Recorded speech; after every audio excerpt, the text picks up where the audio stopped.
Boo! Boo! Hey everybody, how you doing? Hope you're doing good. Test, test, test. Can you hear me okay? Am I coming through okay?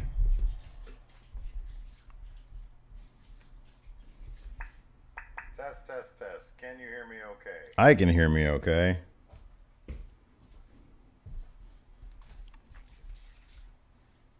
Hope you guys are doing good. Hi, everybody.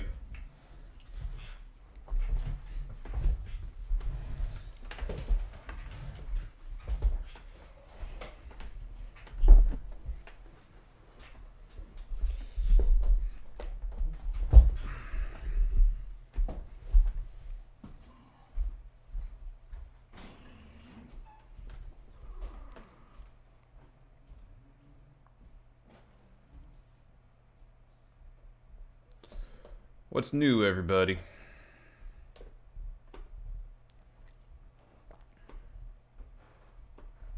Oh, that's weird.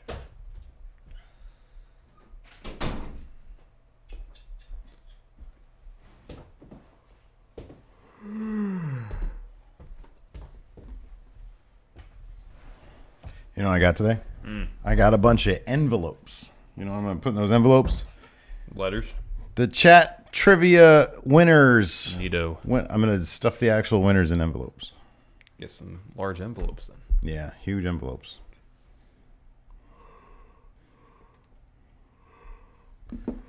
Connor O'Farrell missed chat trivia yesterday. Plenty of other opportunities. Weekly opportunities. Yeah. Let's see here. What was I doing? Oh yeah, I want to take a look at this real quick. While we're here with the friendos. Is anybody? Are you guys able to watch this in the? Okay, so I can watch it in the window on Patreon. Are you guys able to watch it on from like embedded in the post on Patreon? I wish to know. Okay, so that was me talking. Or do you guys usually do that? I don't know. Maybe it just works for you because you're signed in. Yeah, I know. That's what I didn't. That's what I wasn't sure about. I suppose I can try because I'm not signed into anything that's ours, but not this one. Wrong one. Yes, Karen does love her some Kairi Sane. She was marking out like a little kid. Kairi Sane's pretty cool. Yeah, she is. Nope. What the hell? Okay. By the video owner. Playback on other. God, it's so irritating. It's beyond irritating. I can't on my phone. I click the link and it brings me to a YouTube app. Told me to go to YouTube app on my phone. Do most of you, let me ask this now. A group question. Do most of you guys actually usually use the Patreon window or the Patreon post itself, or do you usually click through? Obviously, if you're chatting, you're probably going to be clicking through. Yeah.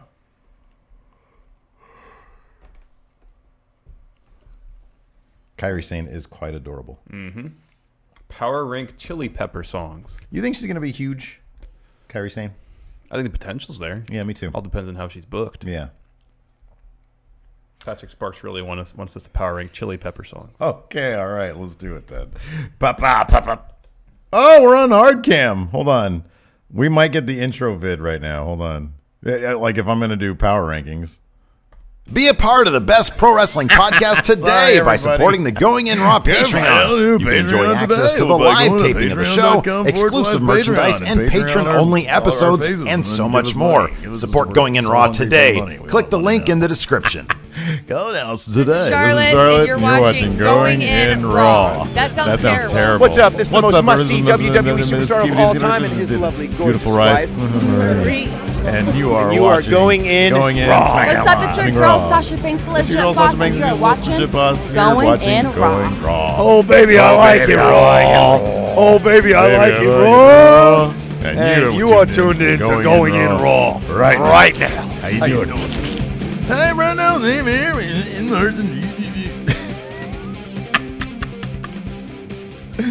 Oh, sorry, guys. I really want to do that all the time now. Oh yeah, but anyways, power ranking. I did that whole thing just to get to power rankings. Just to get that, okay. Oh, chat trivia. Number 1 Chili Pepper song. I mean, it's got to be. What was that one called? Under the Bridge. Yeah, I guess so. Under the Bridge. Well, I'm not. I don't want to do this based on whatever popular consensus might. That be. is their best song, though. What's the best U2 song? With or Without You. Yeah, it's With or Without You.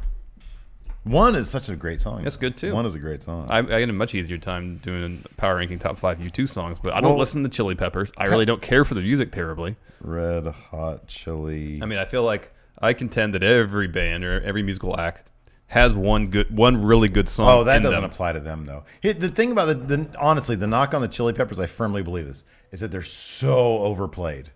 Well, that and then 90% of their music sounds the exact same. I wouldn't go as far as 90%. A lot of it does. I mean, they definitely have their own thing, but I wouldn't apply because I agree with your sentiment most of the time. I don't agree with that one with the Chili Peppers. I think they have enough varying. Well, I think they had like 2 albums that they tried to sound different, but it all kind of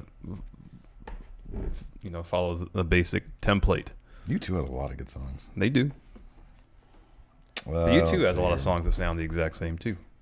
No, that's true. I mean, dude, any band who's been around for that long, well, the odds are pretty good. They're eventually going to start repeating. Not everybody can be Radiohead, man. Very few bands can be Radiohead.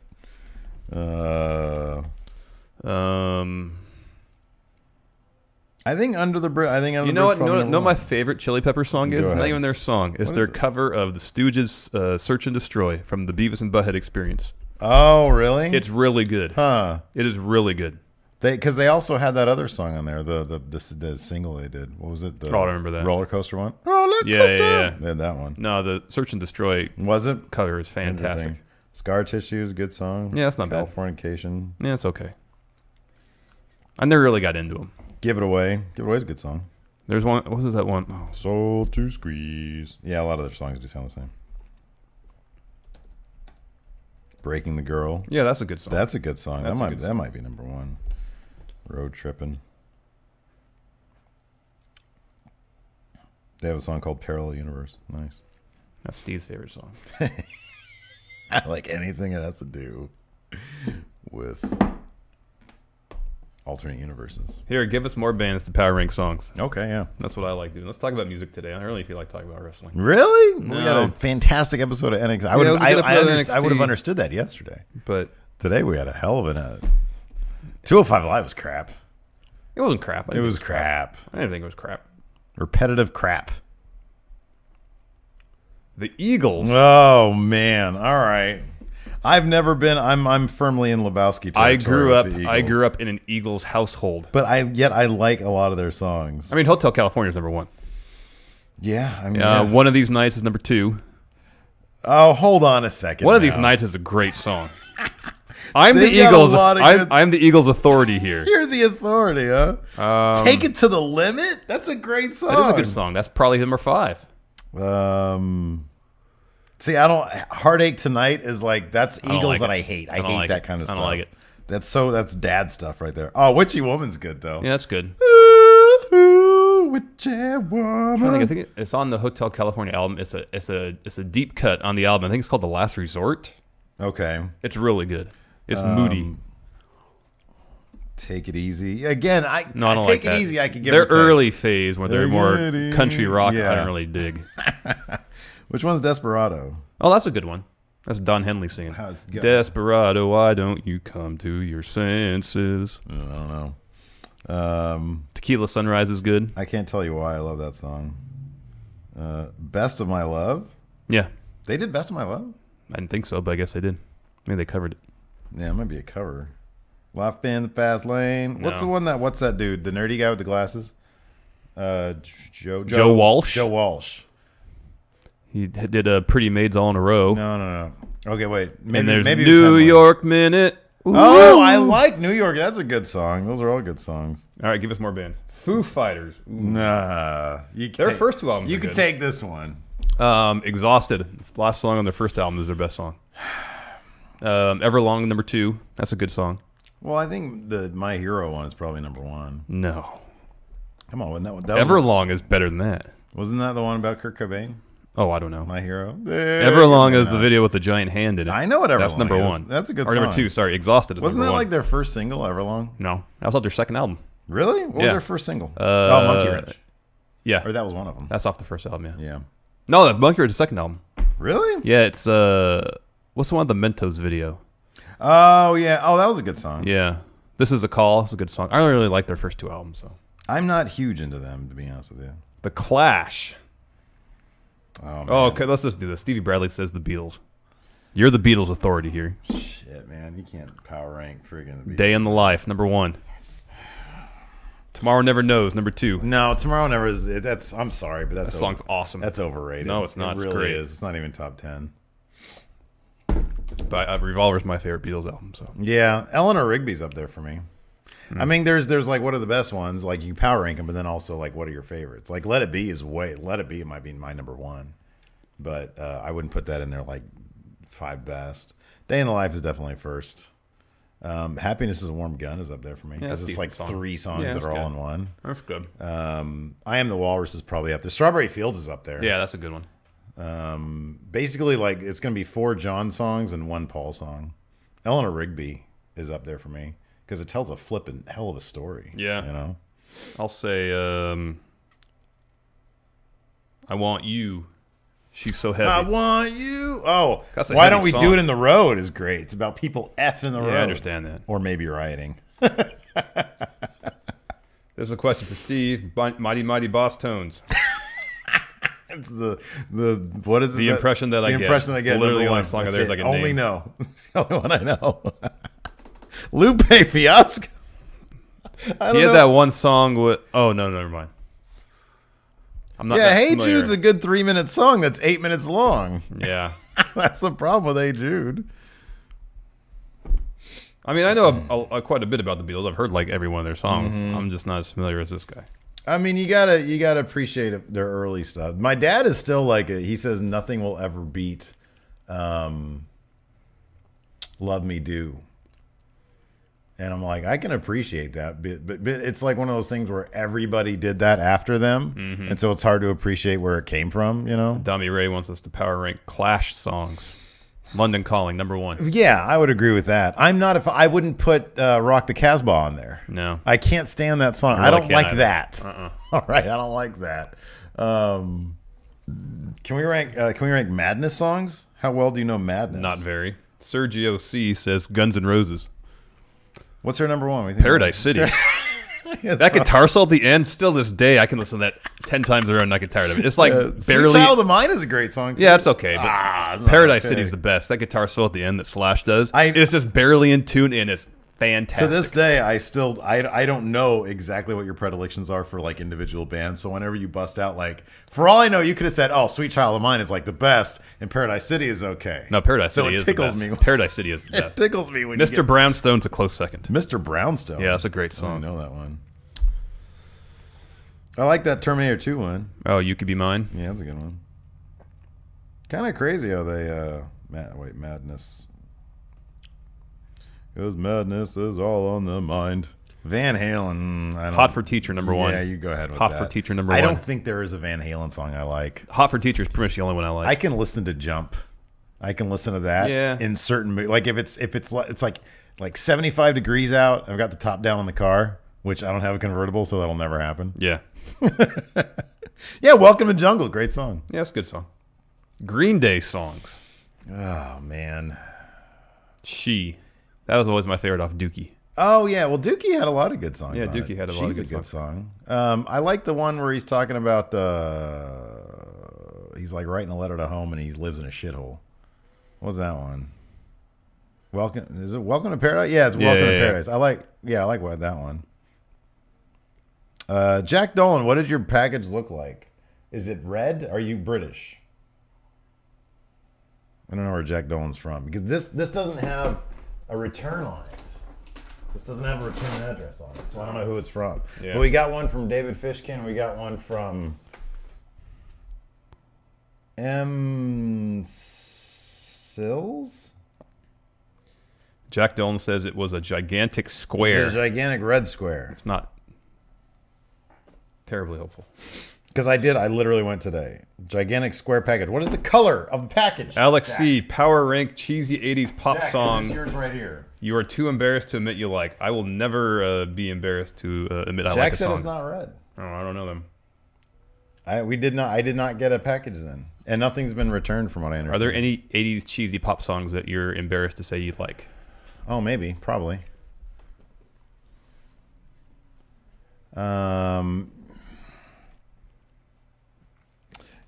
mean, it's a great song, but I wouldn't blast it out loud. Like I play it at the gym, like in my ears. But I want to know what love is. Oh, that's a good song. That's a great song, but I'd be embarrassed to like blast it. Like if I opened Steve's gym. Spandau Ballet. Yeah, there's another one. I love True. Great song though. It is a good song. Maybe because I grew up in the 80s, but I feel like a lot of 80s music, I'm not going to say it's good. Eternal Flame is a great song. It's a great song. I think it's unfairly, harshly criticized. I think it is too. Just because it's the 80s and everybody assumes 80s with bad hair and bad music. Oh, wow. George Michael / Wham songs. Ooh. Oh, my gosh. There's Careless Whisper. Oh. There's Freedom 91. Oh, man. There's Father Figure, which is my personal favorite. Father Figure's a That's great my personal song. favorite. But then you got Wham also. Yeah. Wake Me Up Before You Go. Oh my! How do you not love that? But Careless song? Whisper is a Wham Careless song Whisper. too. Oh, really? That's a Yeah. Wham song? Yeah. Holy crap! So it's really? Yeah, I think so. Holy, really? Yeah. I think Father Figure might be my favorite, and then Careless Whisper. It's really 1A, 1B though. His cover of Don't Let the Sun Go Down on Me. Oh yeah, is awesome too. Great. Careless Whisper. So Vivo has this as George Michael. Oh, okay. But it might have originally come out on that. It says sometimes credited to Wham featuring George Michael. So that's interesting. It might have been it probably like in when he was on his way out the door. It was July of '84, and Andrew Ridgeley is credited as co-writer. Okay. So that's a Wham. That's song. Wham. That's Wham. A couple of requests for Tupac. My favorite Tupac is "I Get Around," and mine is "How Do You Want It." Oh, that's a great song. Mm-hmm. That's a great song. Who's back up? Who does the? That's Casey and JoJo. Oh yeah. I believe. Great song.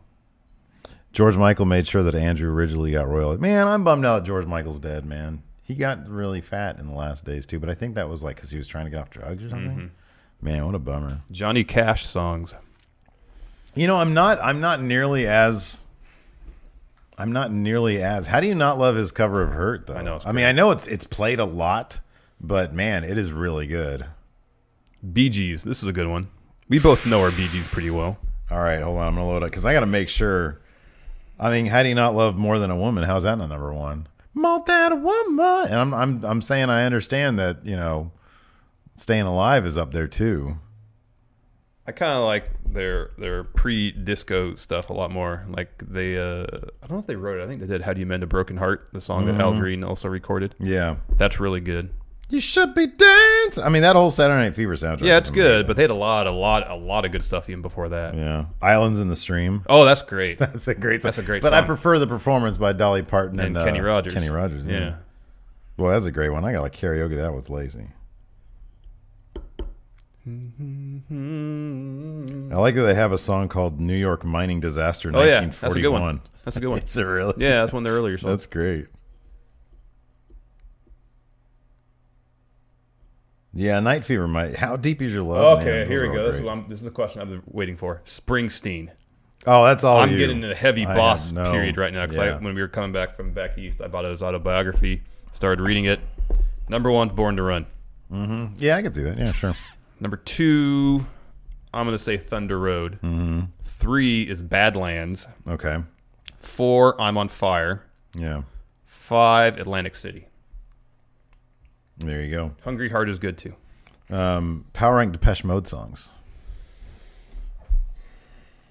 What's better, "Enjoy the Silence" or "Personal Jesus"? I'm gonna say "Policy of Truth." See, that's a great song. Wouldn't be number one though. And it's not better, "Enjoy the Silence" or "Personal Jesus," just because they're played more often than "Policy of Truth." Iron Maiden. People love people, but what can Are you familiar at all with Iron Maiden? No. It's either "Number of the Beast," "Run to the Hills," or "The Trooper" number one. Although "Hallowed Be Thy Name" is really good too. I used to be big into Depeche Mode. See, I never was that really into Depeche Mode. Oh, I love Depeche Mode, man. When I was in England, they used to call them Depeche Mode. That's interesting. Yeah, I know, right? Yeah, they are Depeche Mode with personal Jesus. Do you know Kiss at all? Sabizla. Are you familiar with Kiss? Fuck no, man. Love Gun. Love Gun, number one. I could give less than a shit about Kiss. Yeah, Kiss isn't very good.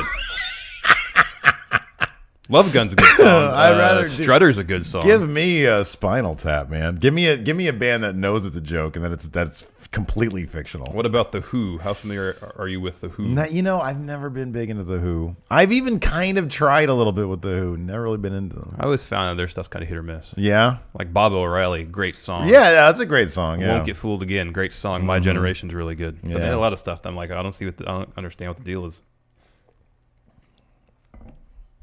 Rush songs? Ask Nate about that. I don't know dick about Rush.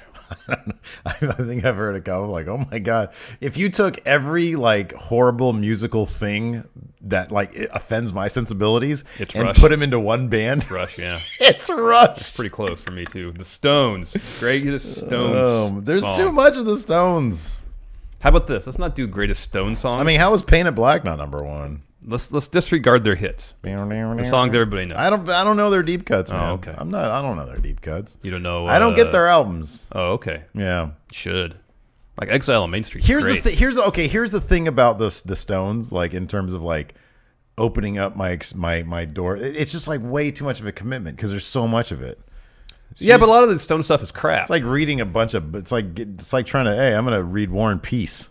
You know, but I'm not the. And that's the thing. A lot of it's crap, so you got to sift. No, through. I mean, like on an album by album basis, whole albums are garbage, especially their later stuff. Yeah. So you can concentrate in like some other earlier stuff. Wow, horse is very covers heavy. Yeah. So just like from mid '60s to early '70s, just concentrate on that. It's like 6 albums. Jack Dolan, where are you sending the present from?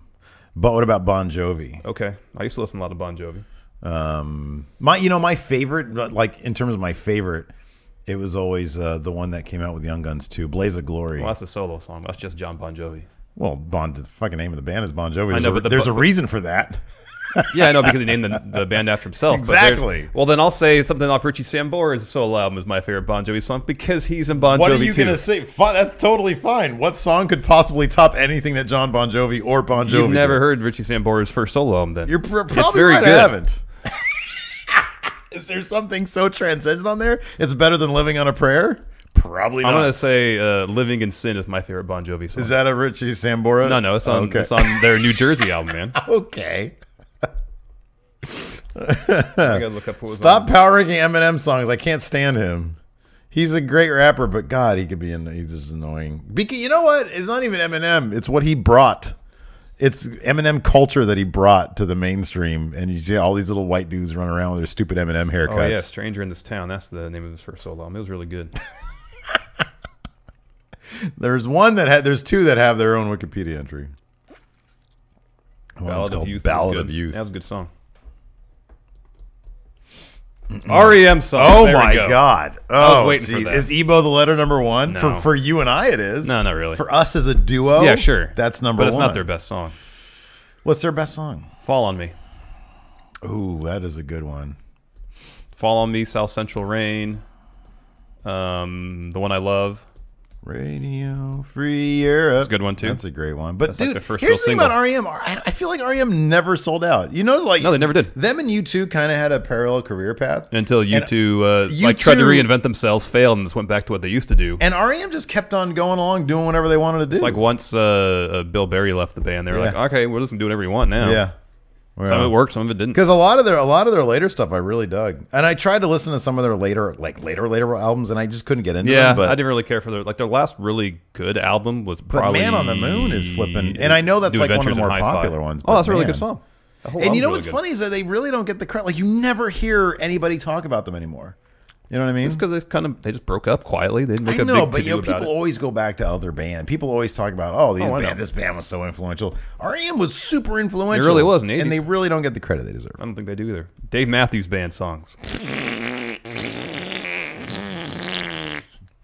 Oh my God. Genesis, Phil Collins. Oh. I mean, come on. I don't know. Sussudio, number 1. Sussudio, number 1? Yeah. I don't know, man. I think Against All Odds is number 1. Ahead of In the Air Tonight? Well, ahead of Sussudio. Yeah. What about Land of Confusion? How's that number 1? Oh, my God. Land of Confusion is amazing. What about his duet with Bone Thugs and Harmony? Oh, yeah, that's good, too. All right, we'll end on this one. Metallica. Master of Puppets is number 1. Yeah, probably. Because Master of Puppets is both, like, it's both... Technical. It's accessible. And accessible. But it's also hardcore. Yeah, it's very technical. It maintains hardcore. Yeah. I don't know, man. I'm a sellout. I like the Black Album.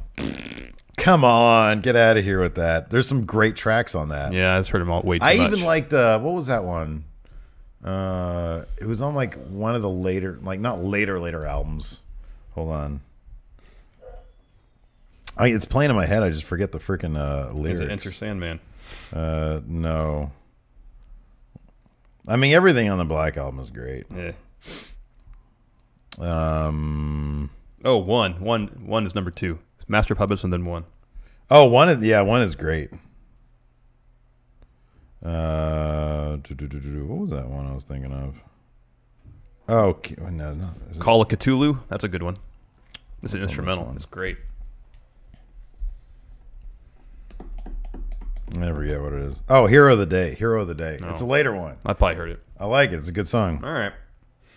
Not everything can be hardcore, man. No, you don't just because it's early doesn't have to be like just because it's hardcore doesn't mean it's best. I'm surprised you didn't name 5 songs from their Dave Mustaine era.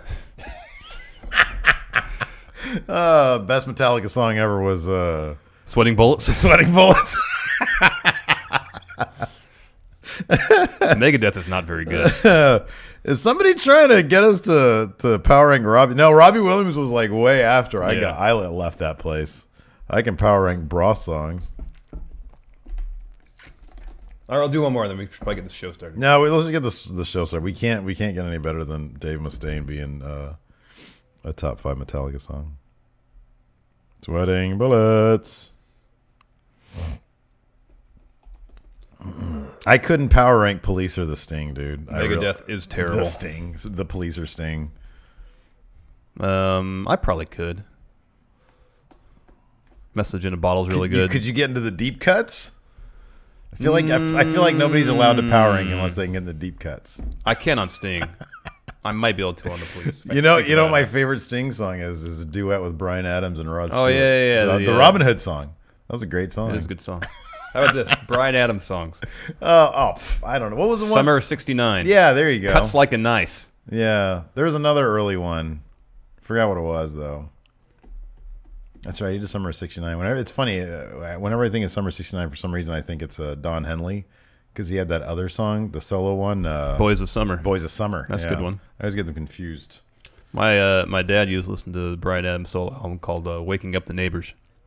That was released right after the Robin Hood song, so it was a huge smash hit. I gotta reload this scene. Power rank boy bands. NSYNC is the greatest boy band ever. They can all go to hell. NSYNC is number 1. Styx. Ugh. Yeah, Renegade's a decent song though. Power rank covers, like cover versions of songs.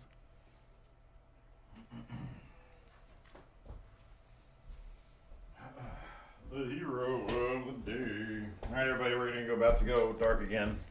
Oh, the Monkees. Yeah, that's a good one. Oh well, yeah, the Monkees are great, man. Their later stuff is really, really good. Where they started getting weird. When they actually started doing when they started writing their own songs. When they weren't just doing Neil Diamond songs. Neil Diamond's great. Neil Diamond is great. What's his number 1? Think about it during the show. Solitary Man. There you go. Or Shiloh. All right, we're about to fade to black, and then we'll be right back with the show.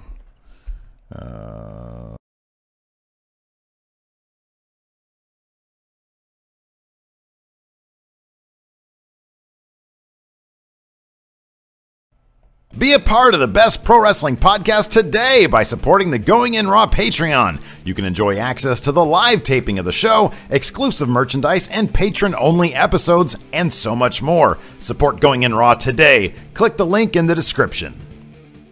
This is Charlotte, and you're watching Going In Raw. That sounds terrible. What's up? This is the most must-see WWE superstar of all time and his lovely, gorgeous wife, Marie. and you are Going In Raw. What's up? It's your girl, Sasha Banks, the legit boss, and you are watching Going In Raw.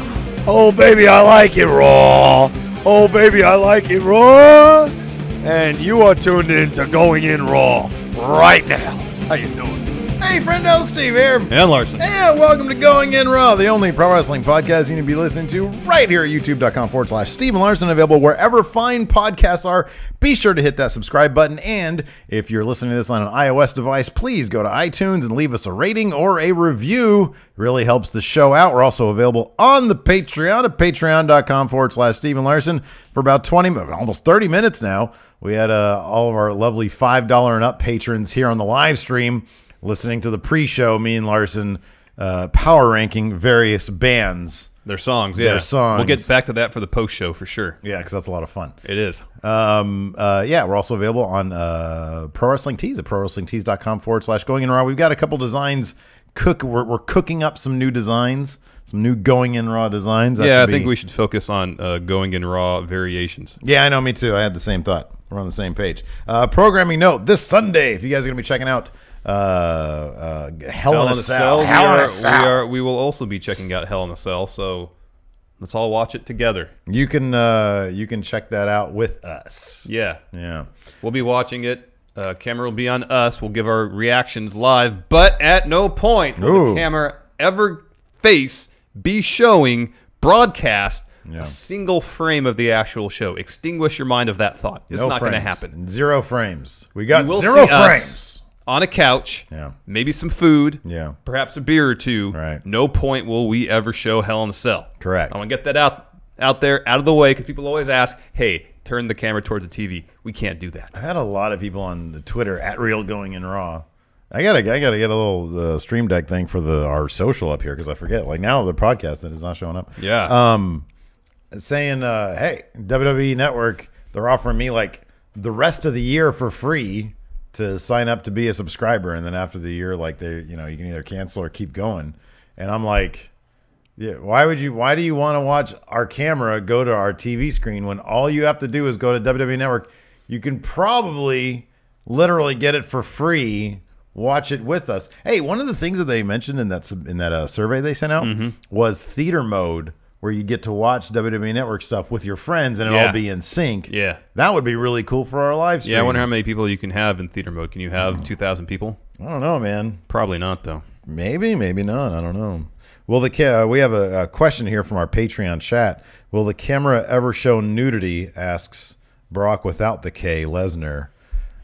That's a possibility. I don't even know what is he referring to? Nudity. I know what that is. Naked people. I understand that. He asks if we're gonna show off our boo-boos or our dingus or our bollocks. Maybe b-hole. I don't know, man. Anything is possible. Probably not. It's probably a YouTube violation. Definitely is. Anyways, what are we here to talk about today, Larson? 205 Live and NXT. Can we just talk about NXT? 205 Live was a hot, steaming pile of crap. It wasn't that bad. Dude, it opened with 13 minutes of Kalisto trying to talk. Yeah, that wasn't the high point of the show. No, it wasn't, but it put me to sleep. I wanted a super kick. I really am firmly behind Enzo at this point, just because of Kalisto. Well, you do know that Kalisto is a placeholder feud. He's not taking that belt from Enzo. This is what I suspect. I sure hope not. This is what I suspect is going to happen. Is they're going to bring in every now and again new people. Yeah, like Kalisto, maybe I don't know who else, a couple other people. Okay, I can't name anybody, but this is my idea, and eventually building is this all up. Confirmed? No, building up to a pretty major debut on 205 Live. Right. It's not gonna be Rey Mysterio. Yeah, and probably not even someone of on that level. But a major player in the cruiserweight world. I don't know who this mystical person. We've racked our brains. This is my dream booking. Johnny Gargano. Yeah, something like that. Okay, or Hideo Itami. Something like that. Yeah, I know, but are they like big enough names to? I think Gargano would be. Well, to us, you think to like the general crowd? Boy, that'd be great. I would love Johnny Gargano. Who better to take that belt off Enzo than Johnny Wrestling? Literally professional wrestling, technical wrestling personified. Roderick Strong. Or him. Boy, I love Roderick Strong. He's Can we really just good. talk about NXT? Well, let's get through 205 Live. This is the 205 Live So, NXT Kalisto recap. comes out, and for 13 minutes, him and Enzo talk. And I wanted to shoot myself in the head. Yeah, Kalisto, he just, dude, if they let him wrestle like he did on NXT, then I'd be pretty much... Well, I thought his match against Daivari was pretty good. Yeah, it was good. It wasn't what he used to do in NXT. It was okay. But he came out to open the show, and he was putting over the cruiserweights. They're all very hardworking. I'm a babyface. Look at me. I got this crazy new outfit. And then Enzo comes out, and he says, "You're garbage." And Kalisto couldn't hold a freaking candle to Enzo's promo skills. Enzo was literally laughing half the time. He was laughing off his promo skills. I don't know. I was not into it. I really wasn't into it either. I'm firmly anti-Kalisto at this point. But Enzo brought out Daivari. Mm-hmm, yeah. So they had a match, Kalisto and Daivari. And it was good. Daivari had a really good showing, especially. He delivered a great spine buster. I wonder. No, yeah, that was good. And then a frog splash, but only got a 2 count. I wonder if the writers from 205 Live have to reconcile with whoever's writing Raw, because Enzo ran down Daivari on Raw talking about Versace.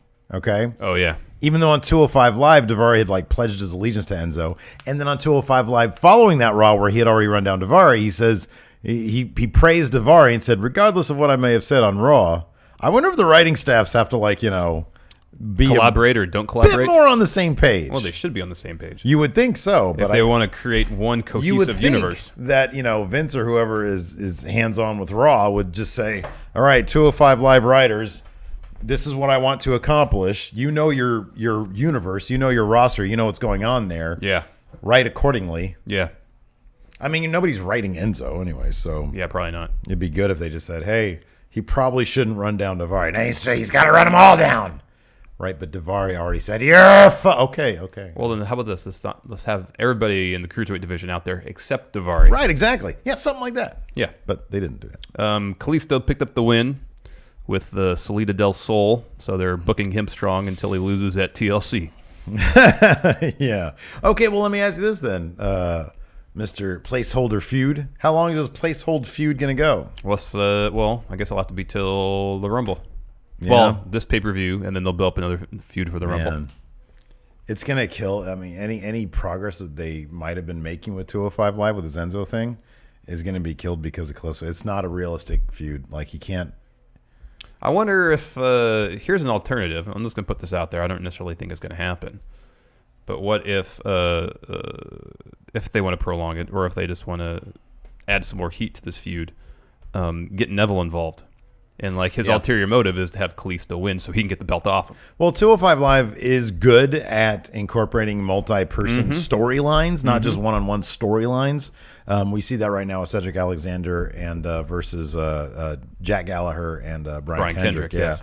So speaking of them, there was a recap for the Kendrick Gallagher thing. Yeah. And Still not really convinced of Jack Gallagher as this heel character. well, we'll talk about that when we get to this He stuff. really needs new music.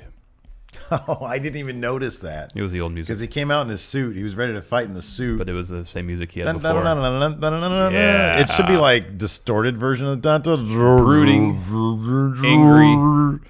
Like, in GarageBand, you could do like the little filter thing where you move your hand and go, slow it down. Put it in reverse with Put a it in lot of reverse, yeah. distortion and industrial Like an drums. ominous backwards voice Yeah. saying, "Sure, we'll kill you. Yeah, pretty much. Blood is on its way." I don't know. Anyways, He's just not menacing, really. I was happy about. Yeah, maybe. There's like a whole documentary coming out on that guy, Oh, really? like a movie of some sort. Oh, that's cool. Where they're like, I don't know what his story is to warrant him having a documentary, but maybe it's pretty interesting. Could be. I don't know. I wish it was kayfabe. Next up, Drew Gulak came out and delivered a promo where he once again got to go back to his PowerPoint presentation. I say this every week. What do I say? I love Drew Gulak. I think he's fantastic. He's great. He was a bright spot on 205 Live. But again, kind of just a repetition of what we saw last week. He came out, do the PowerPoint thing, no flipping. And then he was interrupted by Mustafa Ali, who I love. I love Mustafa. He's great. I think he's a fan. He's like one of the best wrestlers. Have you ever seen do you follow him on Twitter? Every once in a while, he'll post training videos. Oh, yeah. And it's awesome. No, it's great. He's so smooth in the Yeah. ring. That's fantastic. So it was Gulak versus Mustafa Ali. Kira Tozawa brought out a steel chair, sat on the top of the ramp, and would on occasion lead the crowd in some chants because Gulak's thing now is no chanting. Right, yeah. And this would constantly distract Mr. Gulak. So one of those distractions eventually led to Ali picking up the win with the inverted 450, and then after the match, Tozawa went down the ring, got on the mic, and was like chanting directly in his face. That was pretty good. Yeah, that was good. That was okay. That was a bright spot. And since Drew's proposal this week was no flipping, Ali really busted out all the high-flying moves. A lot of flips. It was great. A lot of flips. We're going to talk about best flippers on our debate show. Yeah. Friday tomorrow. Nice. Good for us. Let's see here. So yeah, that was good. It was okay. That was good. And then Brian Kendrick had a backstage interview or promo, and he said that he stood with Enzo. Yeah. He supports Enzo now because at one point he was in that position himself. Even though he got called a hobo. You look like a hobo, you schmuck. But then on Tuesday, he was wearing his houndstooth pants, and those are awesome. Yeah. With the iridescent background. I love iridescence.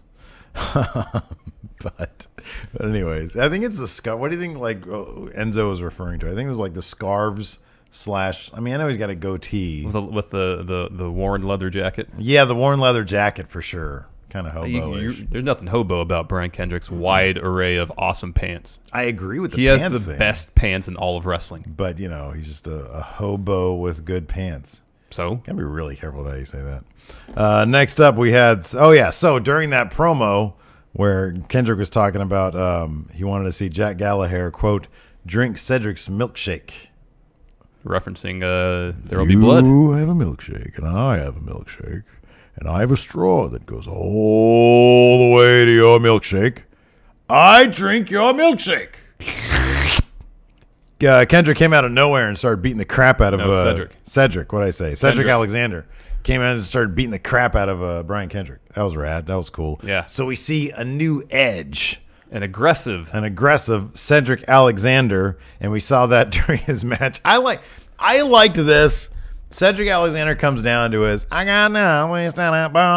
his music, and he's a man seething. on a mission. He is seething. He's a man on a mission. It's great. And Jack Gallagher betrays just a little bit of, I'm freaked out right now. I know. As he's walking down, because he notices that he's not hugging babies and slapping hands and everything. He's focused on kicking some butt. And Jack Gallagher's like paying attention, like, why is he just walking straight to me? I'm supposed to be the scary one, and right now I'm really kind of creeped out. But he didn't oversell it. I just sort of noticed it. Yeah. Cedric Alexander goes in there. They have a bit of a match, and at one point, Jack Gallagher throws what is he called? What was the name of the William? William the Third. William the umbrella. III, the umbrella. And it was a great moment. This is a really good spot where Gallagher goes to retrieve it as he's getting in the ring, and Cedric just stomps on it, holding it down. Picks it up, and he's doing this, and the ref is telling him, don't do it, Cedric, don't do it. And you hear Jack Gallagher yell, he has a weapon! Right when he does that, Cedric destroys that damn umbrella all over Jack Gallagher, just annihilates him. It was fantastic. Ref calls a DQ. Jack Gallagher technically wins, but man, he got his ass whooped by William III and Cedric Alexander. So now we see Cedric on the offensive, being aggressive. I like that version of Cedric Alexander. Same here.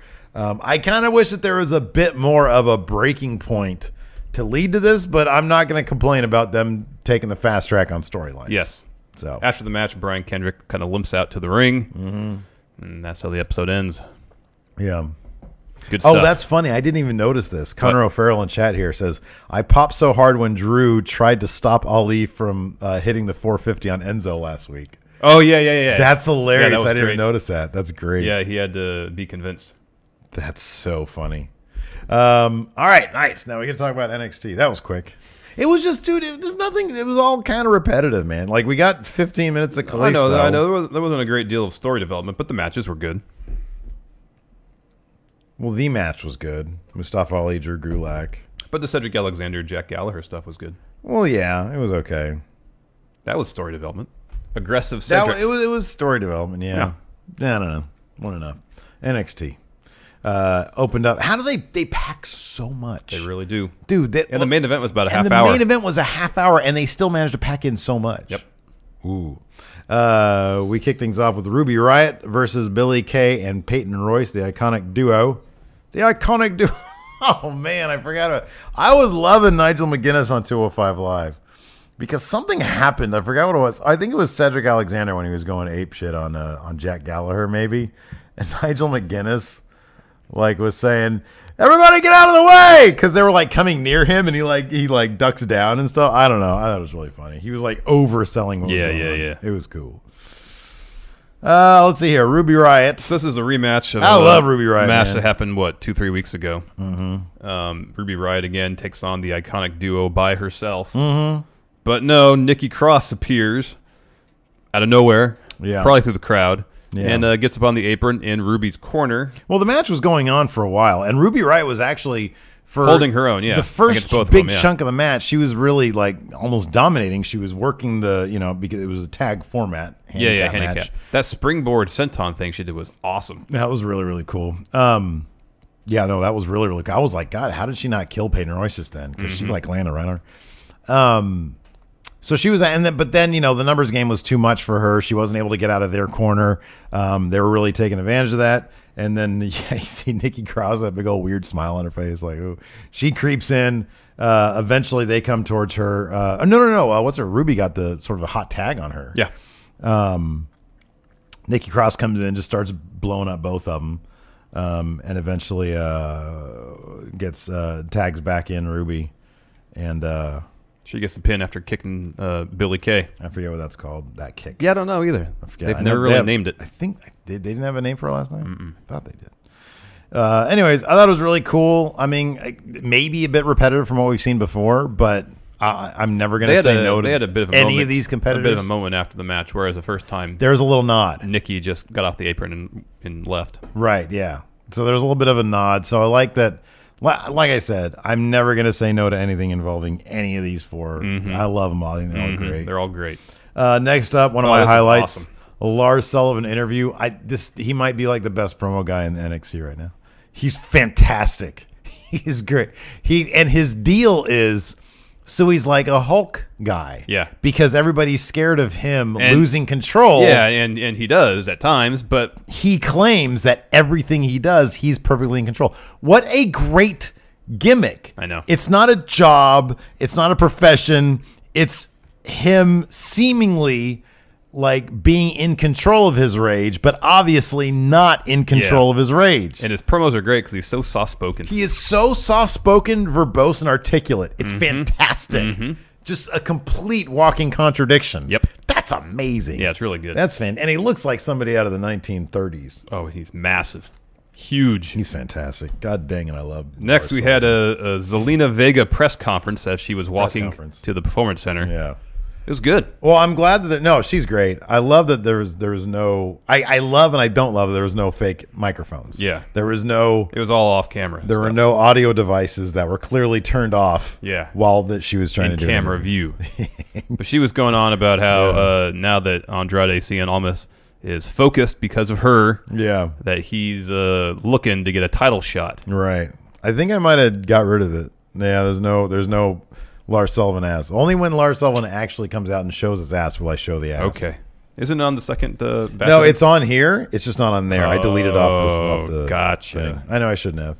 So, another good segment. Next, Aleister Black taking on the debuting Lio Rush. What do you think about this? Lio Rush comes out. People pop for him. Yeah. They let him keep his name. Yeah. Looks like $1 million. Even someone referred to him as the man of the hour. Yeah, Percy did. Yeah. Yeah. That was great.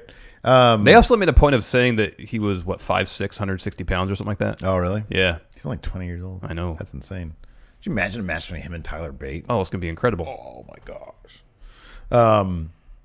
He's going to be huge for 205 Live. Yes. Which is why I thought they mentioned his size and weight. Yeah. Could be. Which is totally fine. That'd be great for 205 Live. Anyways, he's in there.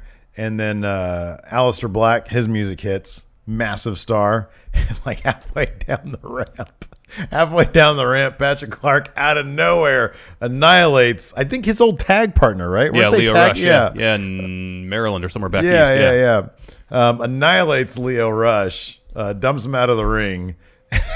He keeps on yelling to Aleister, "Pay attention to me." Well, the look on Aleister Black's face when he's down the ramp was like there was just a slight curiosity on his face.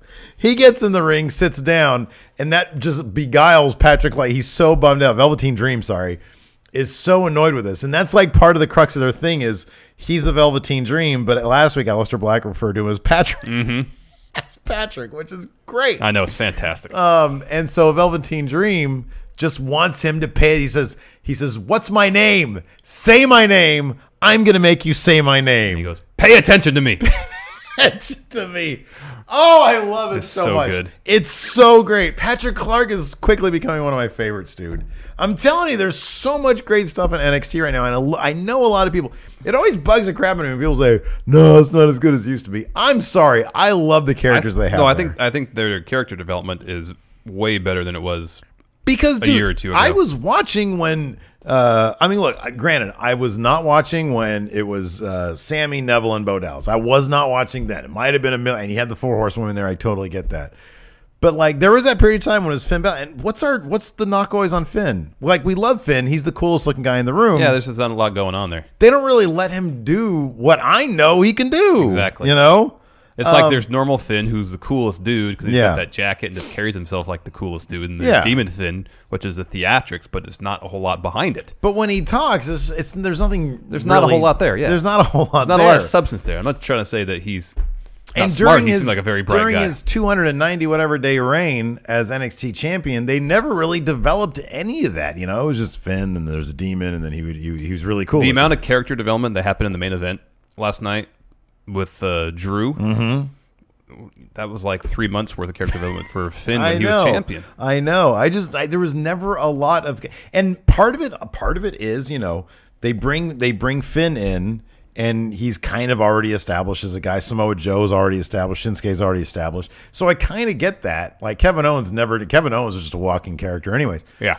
But like, I'm sorry, they got all these great characters, and I'm loving it right now. Yes. I'm absolutely loving it right now. Me too.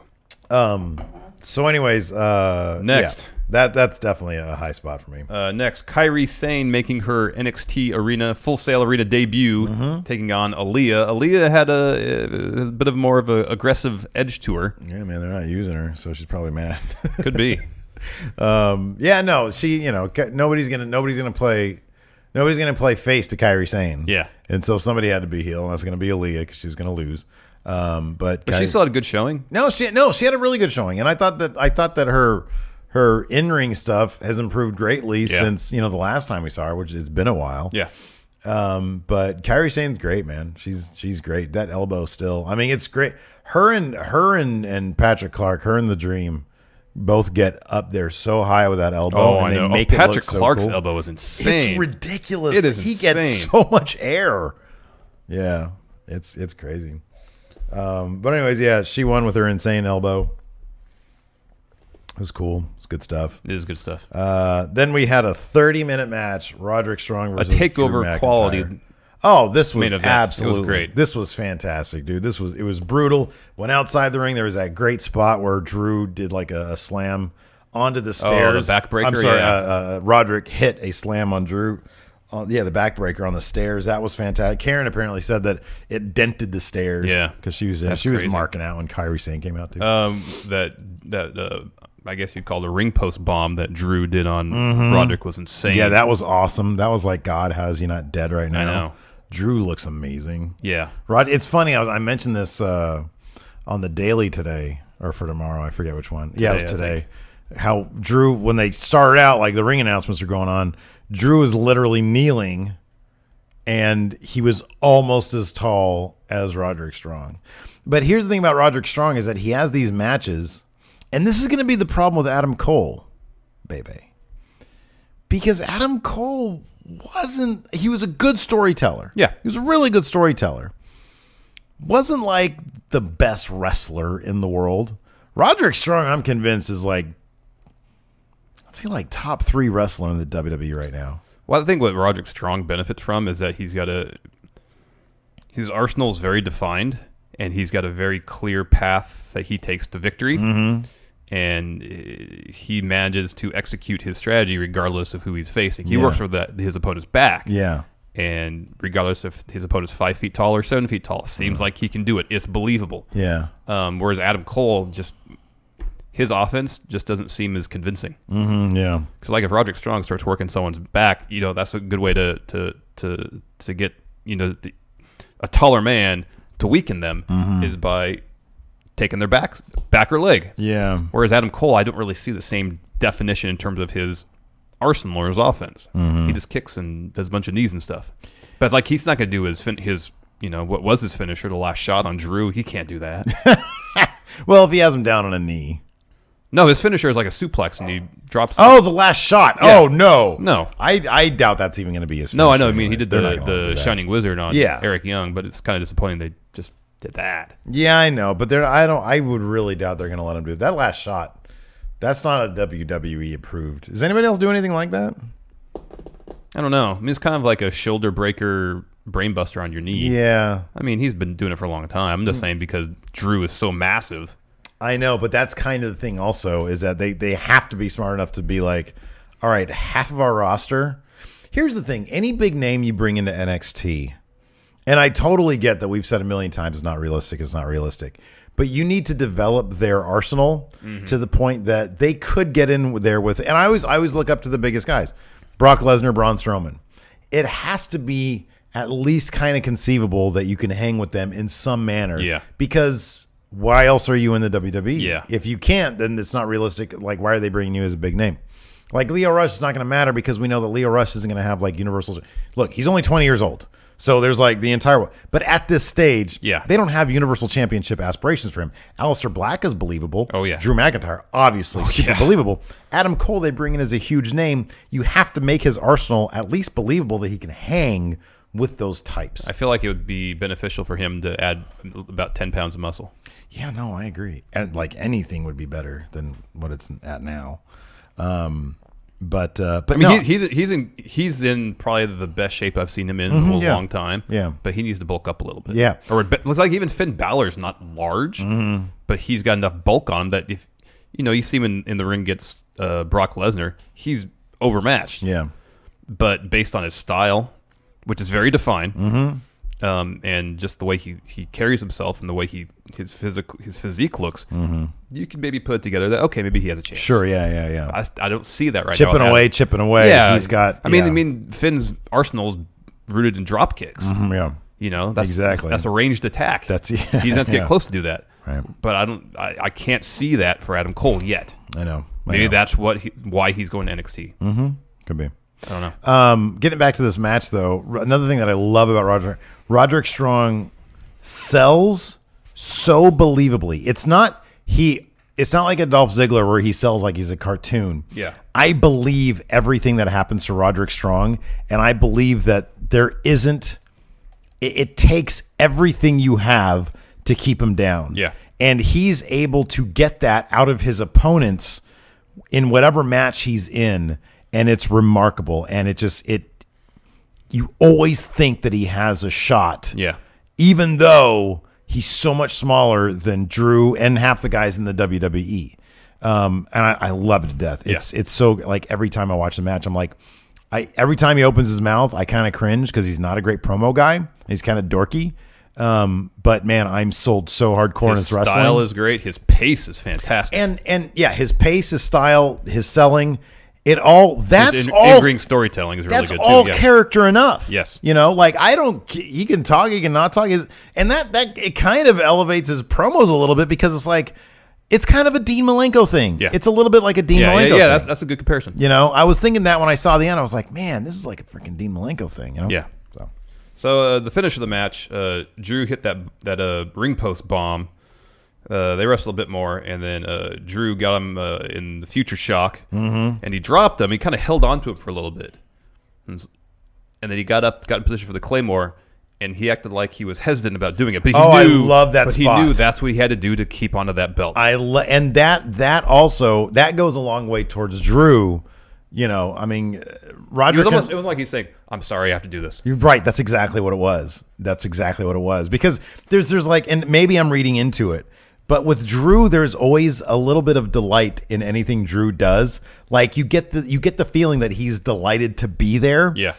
And so it's like he doesn't want this battle to end. Not just I have to finish off Roddy, who I respect the hell out of, but I'm going to. But also, this is what it's all about. And now I'm sad that I have to do this and finish it. Mm-hmm. You know what I mean? Mm-hmm. So that's how I read it too. And I freaking love that. Yeah. I absolutely love it. It was a half-hour match. It was good. And it was, like you said, takeover worthy. It was fantastic. So. After the match, Roderick starts going up the ramp, and he is met by the Undisputed Era. Adam Cole gets in his face. Oh, he backed up into a hug, or into a arm being slung. He's like backing up because he's mad that he lost the match, but he knows that he gave it his all. And then Undisputed Era like sneaks out there. They're so tiny that you can't even hear him walk. You can't hear it because he was surprised. Like he puts there, he's like, "What the hell?" Yeah. It's like, "How are you so quiet?" Yeah, that's why you weigh 130 pounds. And Adam Cole's in his face and saying, like, you know where you belong. He's like, hey, we need another little guy. Yeah. So yeah, we're not going to talk about the next set of tapings. Our daily episode that went up today already discusses involves it, and we give a full spoiler alert. So we talk about where we think that's going to go. It's NXT is one of the things. Like we even have a question on our questions thread that I literally responded to in writing on the Patreon there, because when people say, "Hey, NXT is the unique show where we can't really say, well, where do you think this is going to go?" For the most part, simply because we know where it's going to go. Especially because when we record the show the day after it's the TV taping. Exactly, the tapings have already happened, so we know some of the spoilers. So we're not going to get into that because. Like it's not fair to speculate. Some people just like to watch it the way it is. Yep. And even I I didn't read all the spoilers. He told me some of them. But I do like to be surprised as much as I can. Yes. Like I don't want to know any spoilers about Aleister Black Velveteen Dream. I don't want to know. I'm thoroughly entertained by that stuff. So, but it's funny. I knew about the Lio Rush thing. Yeah. I just didn't know. Like with the Velveteen Dream and Aleister Black. It's like, no, it's so much better when you see it, and describing it can't do it justice. No. I mean, usually if I look at spoilers, Patrick Clark is so If great. I look at spoilers, it's literally just this person, this versus this person. Mm-hmm. This is yeah. It's just results. Because sometimes I do that too, and I forget about it by the time it happens. Exactly. But damn it, Patrick Clark is so great. He is. It's fantastic. He's fantastic. You want to open some mail? Yeah, let's open some mail. I can't tell who this is from. Can't tell who this is from. Where's this guy coming from? Maybe I'll find out if I look inside. It's from M Sync. Hello, Stephen Larson. I have a quick question for you. With WWE now fully in their new era, do you think Vince is trying to go out with one last bang of an era, and that being a real era, or some other variation of words? All of the eras that I could recall were for something very specific. Attitude to beat WCW, ruthless aggression to show dominance after buying WCW and ECW, PG to become a publicly traded company, and with the recent upswing in shoot and work shoot promos, Roman and his failed drug test, Brock's talk and tease of return to UFC, Cena pointing out Roman's failure to get over with the fans, Enzo's backstage issues, and heels with valid points got me to thinking that maybe Vince is wanting to weave dirt sheets, rumors, and news into storylines for more creditable kayfabe, thus reinventing kayfabe and making kayfabe relevant again. I mean, what Triple H a couple years ago called it the reality era. That's dope. Did we just get a question, like just straight up a question in the mail? Yep. That's awesome. That is awesome from M Sync. All right. Yeah, I mean, I think that's what Triple H said a year or two ago, was that we're in the reality era now. Mm-hmm. And I think, yeah, they're taking advantage of the proliferation of internet wrestling news and trying to use it for their advantage. Mm-hmm. Yeah. This is coming to us from Michael. I don't know what the last name is, but it's from Michael. Seeing as it was both of your birthdays recently, I thought I'd send you a box of Irish treats. Oh. The sweets, crisps, and drink are very popular in Ireland. Also, no birthday can be complete without some wrestling figures. Hope you enjoy the food and drink. I have a question for you both. I hope you don't mind. I was thinking which WWE star should have their own cartoon or TV show, and what should it be about? I would love to see a Scooby-Doo type cartoon, but with Bray Wyatt. As long as Steve is hired to do Bray's voice, man. You damn kids. Always thwarting my plans. Hey, Luke Harper, go get that dog, man. Look at that dirty hippie. What about a Fashion Police cartoon? Oh, that'd be great. And a lot of them, like I want an Aleister Black anime. Oh, that'd be good. That'd be fantastic. All right, let's see what we got here from Ireland. Oh, man, look at that. The original Irish caramels. Ooh. Emerald. You guys can send us stuff at P.O. Box 1814, Orangevale, California. It makes me wish I ate sweets. 95662. Ooh. Is this some Guinness? That's Guinness. Nice. Awesome. I love the Guinness. Same here. Crisps. Tato, salt and vinegar crisp. Oh, yummy. Tato. I get it now. It's like potato. Yep. Is that another Guinness? I think so, man. Yep. Yeah, I'm drinking this on Sunday. Awesome. Another Guinness. Cool. Ooh, what's this? Oh no, the chocolate got loose. Galaxy Smooth Soda. I've always heard that dairy milk. Chocolate from Europe is way better than American chocolate. You know, it's different. Yeah. And I was not a fan of different chocolate when I was a kid. And I think to this day, I'm still like, nah, I like ours better. But I heard that too. Another cheese and onion Taito. Oh, I got a couple wrestling figures. Oh, cool. Got here. 619. Undertaker. Legacy. Looks like from, what, 28? Yeah. That's actually a pretty good Undertaker face. And then, John Do, Cena do, do, sucks. do. All right, we got one John more Cena. from... Thank you, Michael. Thank you very much. David Fishkin. Would you like to read letter? Oh, look at that. Got an Oscar mask. Oh, wow. Look at that. That's rad. And a Mick Foley pop figure. Nice. He's going to go over there. Read letter. People are going to be in the comment. What? Oh. Read letter. People are going to be in the comments. Why'd you open that? It's worth like $100. Hey, friendos. David Fishkin here. Wanted to show my appreciation for the many hours you guys spend bringing all us friendos entertainment and wrestling fun. I went to my first NXT live house show, cool. and it was a blast. I bought myself a few souvenirs and figured you could use more decorative things for the Going In Raw daily set. So inside is an Asuka mask. Hope you all have a nice day as well. Too sweet to Steve, and a handshake for Larson. Try a chip or crisp. All right. It's very mildly flavored. Very light. Which one is that? Salt and vinegar. Oh, I love salt and vinegar. That's good stuff. It's very light. It's not Nice. overly vinegar flavored. Nice. Beautiful. You want to answer some questions? Sure. All right. CM Punk finds it insulting. Would casual fans like the main roster product better if it was booked similar to NXT with a heightened focus on the wrestling and allowing performers to wrestle their own style?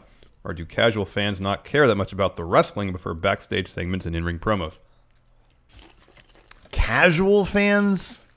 I suspect casual fans would be in it more for the personalities and the stories.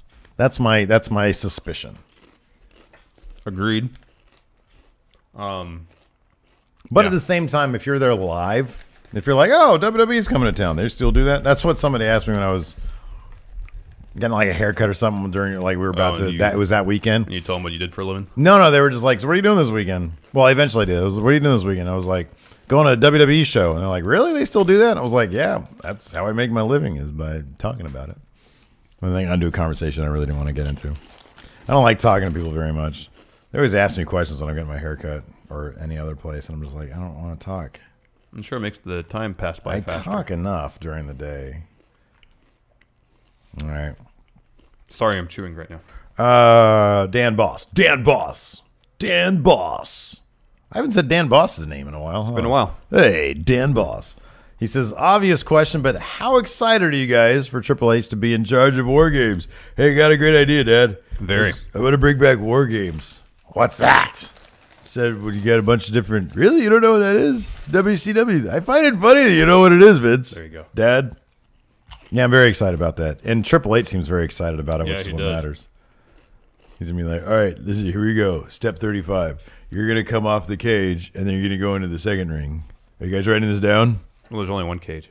He outlines the story. He's got his legal pad. Action figures. Yeah. Yeah. Fat bastard champ Alex Foster. If you had to do something to Kalisto's personality or character, what would you add? A personality or character. Focus just pretty much on his in-ring ability and have him tout his skills in the ring. Have him not talk at all, ever. Have him be, something about a guy who doesn't talk. You know? Adds mystique. Kalisto. Lachlan Shrek. Hi, guys. As the new taping for NXT has been released, I accidentally had something spoiled for me through a headline. Don't worry, I won't say what it was. But anyways, I was wondering for you guys, what was the biggest things you've had spoiled for you during your wrestling fandom? Brock Lesnar's return, because WWE tweeted about it. Or CM Punk tweeted a picture with Heyman or something like that. When that's a good one. When Bobby Roode's debut, I think that was the first big NXT spoiler that I was like, oh, really? Like, I didn't want to know. I wanted to know it afterwards. It was like when he debuted. Was it that one? No, maybe it was something else.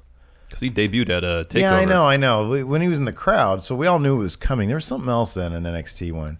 But, I mean, the biggest one was when WWF bought WCW, because we got the West Coast feed, but WWE.com, or WWF.com at the time, they would be posting the results based on the East Coast feed. Yeah. So, instead of trying to actively, because we never figured, we were just like, oh, what's the latest on WWF? We'll go to WWF.com on a Monday afternoon, and boom, there's Vince and Shane on the Nitro set. They did the split screen thing, and it was a huge markout moment because it was like, oh my God, that's mind blowing. That makes me want to watch even more. And so I wasn't necessarily disappointed by the spoiler, but it was definitely a spoiler. Also, WCW spoiling Mick Foley's title win on Nitro. Yeah, there's that too. Discord Club predictor Tyler Farrar, power rank. Pow. Pow, pow, pow, pow, pow, pow, pow. The next 5 superstars to join the ranks of 205 Live. Now, this is just people that are going to go there soon, or people we want to go there, period. I appreciate that Thayer Thabata responded. And number 4 was Adam Mayhem. Yes. Chaos on Claude Avenue coming up soon. Saturday. Is it Saturday? Saturday. I think it's on Watt Avenue. Yeah. So let's just do Chaos on Claude Street. 5. I really need to make a shirt for Chaos on Claude Street and wear it to that particular showdown. 5 people that we want to be on 205 Live. Not necessarily people that are going to... There's a couple here. The top 3 are my top 3. Yeah, Johnny Gargano, Leo Rush, and Hideo Itami. And I'd also include Tommaso Ciampa. Oh, I wouldn't... If Gargano's going to go there. I know. I've seen Ciampa's ability to bulk up and be a heavyweight. Yeah, dude. He's a heavyweight. In my mind, he's a heavyweight. In my mind, Gargano's a small guy. Well, he is. Yeah. How tall is Ciampa? Oh, probably like 5'10". 5'9", 5'10". Boy, that's small. He's shorter than Adam Cole, baby? Maybe, I don't know. Let's see what internet says. Internet says 5'11". Kyle O'Reilly. I would doubt that they're going to break up Redragon or the Undisputed Era. But if any of those 3 guys were to go to 205 Live, I'd love to see Kyle O'Reilly Ciampa there. is the same height as Adam Cole. They say Adam Cole's 210 pounds. What? I know. That's not true. How much do you think he weighs? Look at me. I weigh 165 pounds. You think you're taller than Adam Cole? Well, he's built a 5'11". I'm 5'10 and a half. So we're roughly the same height. You're probably the same height. We've seen him in person. We've seen him live in person at that PWG event we went to in February. I'd say he's got 10 pounds of muscle on you. So 175-ish. Yeah. Yeah. Yeah. Yeah. That sounds right. Yeah. Because he has some pectoral muscles. He also has, I'll give him credit, he does have some thick thighs. Yeah. He has some muscular thighs. All right. But his arms, especially on this week's episode, looked about the same size as mine. I know, man. I know. He looked like a CalFit fitness. I say fitness guru. I don't even mean, I just mean fitness instructor. You know. That guy asks, will Cassius Ohno be WWE champion when Triple H finally And takes Sarah over? Thabata has the correct answer. Oh, no. Oh, no. I would love it. Don't think it's going to happen. I don't think Triple H is such a mark that he'd do that. I would love it. I would love it. Not gonna happen. Mid-card champ seems maybe more likely. Oh, he'd be the greatest U.S. champion, dude. The Oh No Open He Challenge. could wear his 92 Dream Team jersey The Cassius as U.S. Oh No champ. Challenge. Yeah, there you go. That's perfect. Connor, say yeah. O'Farrell. Can you power rank Pow, pow, power rank. the NXT superstars who you think will be going up to Maine before the end of the year in the order of likelihood they are going up? Thanks. So who is the most likely? Oh, Authors of Pain, number one. Authors of Pain are going before the end of the year. Yes, for a couple of reasons. Yeah, they're definitely number one. By the end of the year? Yeah. You think there's going to be 5 by the end of the year? No. Neither do I. I'd be surprised if there were 3. Well, okay, you can send... Let's take Asuka out because we know she is for sure debuting. Yeah, she's already out. The only real shoe-in seems like Authors of Pain. Yeah, I know.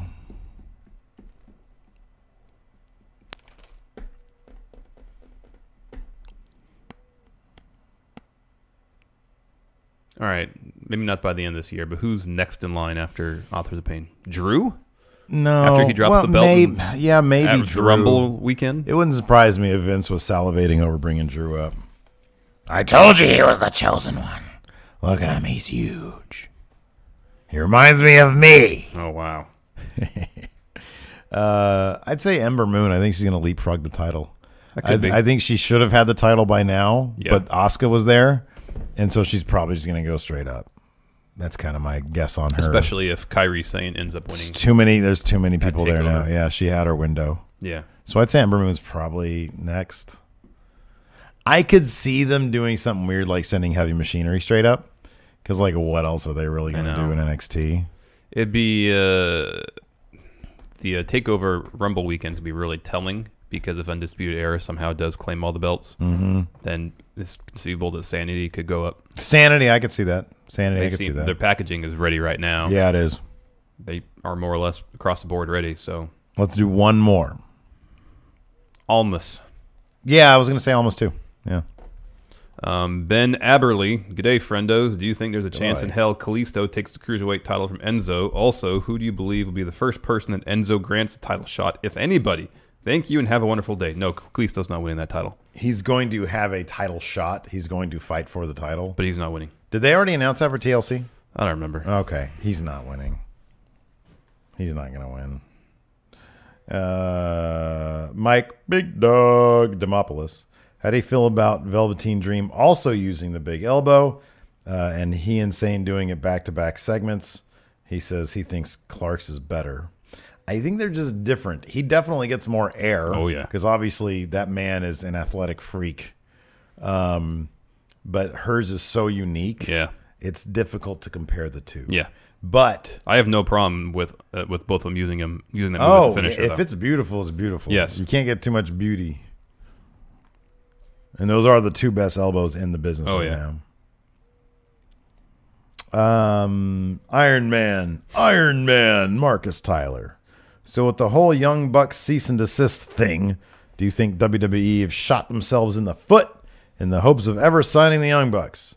I don't even have to. Oh, he says, do you also think this might also hurt the chances of signing other Bullet Club members like Omega Skrull or returning Cody Rhodes, who evidently is trying to stay on good terms with WWE? Yeah, he posted a thing on Twitter about War Games and said that WWE talked to him about it. They were upfront about it. Everything was fine. Oh, no kidding. Yeah. That's good, yeah. He anticipated a potential backlash and tried to put it out before it ever really picked up any momentum. That's good.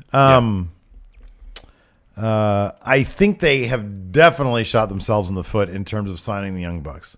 Absolutely. 100%. I do not think for a second that it affects any other members of the Bullet Club. I really don't. Not to the same degree, but Kenny might be a little stung by it because right now he and the Young Bucks are really focused on developing their brand. I was thinking about it the other way. I'm not saying to be a deal breaker for Kenny, but no, you're right. You're right. It might. Yeah, no, I can see that. No, I could see his desire to kind of test the waters. No, I could totally see that. KitchenAid Cruiserweight Champ Ed. Hey, friendos, just a thought, but I think Adam Cole, baby, should probably not do the sleeveless shirt. That's what I need on this thing for the NXT one. See, yes. The Stream Deck now they released a new thing where you can have infinite folders. Oh, so like I can have a folder all for NXT, and I can put a baby on here. Good. I'll do that. Kind of look kind of small next to the other guys. Am I crazy? No, he did look small. Yeah, he does look small. But you can't bring Adam Cole to 205 Live, so. No. Good question. Kane Kirk. Are there any entrances that contend with Lars Sullivan in terms of hilarity? And I'm assuming he means, well, no, I'll just say straight up hilarity. I was going to say unintentional hilarity, but we'll just go with hilarity. Are there any other entrances that make you laugh? I always get a kick out of the Velveteen Dreams. Yeah. That's always great because you look at Patrick Clark's face and it's just amazing. I still always smile at the New Day's entrance. Oh, yeah, that was a good one. When Big E gets on the mic. Yeah, that's always good. I like when they do pelvic thrusts. Yeah. Hold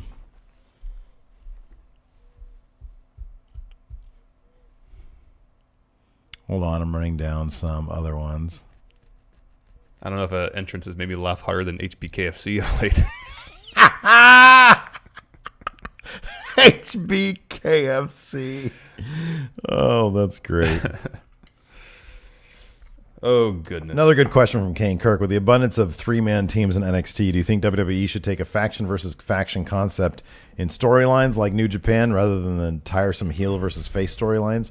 I would love to see a return of factions as long as they're organic. Like Sanity's organic, Undisputed Era. That seems to be where they're headed with this. But then when you start doing stuff back in the day like the Union, they were just doing factions for the sake of I think they had X number of people on their roster that they want to get involved, and so they were like, all right, factions across the board. That was terrible. But when they make sense, I'm totally down with them. I like that You don't stuff. think X Factor made sense? I have no idea why. Why were X-Pac, Albert, and Justin Incredible? I understand Justin Incredible and X-Pac because Justin Incredible is like a second-tier Clique member. Oh, yeah, he's like the Chase Owens of the Clique. Yeah, he's like friendly with him. Yeah. But Albert, I don't get. I think they just put him with them. And then what was the deal with the Union? I don't remember. I'm sure there was a storyline. Very loose storyline. Yeah, there was a storyline. A very loose storyline. It's terrible. And then remember when they had the entire corporate ministry? It was like 20 people. Yeah, no. And like Triple H was like in the background. Triple H became the Chase Owens of a faction. Yeah. That was funny. Hamza Halal.